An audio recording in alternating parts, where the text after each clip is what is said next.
In the opulent, slightly askew halls of ancient Babylon, Alexander the Great, a hero of exaggerated proportions, was celebrating. But as the bright polygons of camaraderie cheered, a deeper, almost comically dramatic tempest swirled in his eyes. "Conqueror of worlds," he grandly declared, his voice echoing with the gravitas of a cartoon villain. Yet a certain philosopher, Friedrich Nietzsche, had a mischievous whisper for Alexander's ear. "He who fights with monsters," the whisper slithered, "should look to it that he himself does not become a monster." That very night, a fever struck Alexander like an invisible but incredibly clumsy phalanx.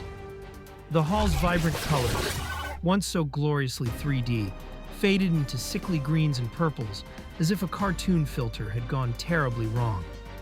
Courtiers froze mid-laugh, their perfectly sculpted smiles dripping down their faces like melting wax in a horror comedy.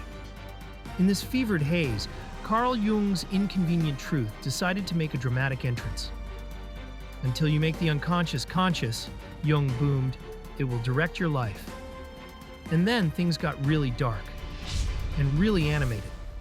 The Phantom General, looking suspiciously like a disgruntled Alexander, pointed accusatory fingers.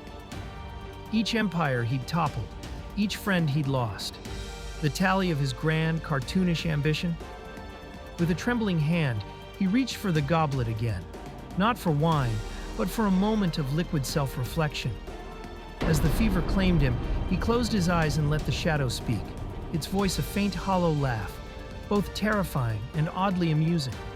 In that final, theatrical breath, Alexander understood.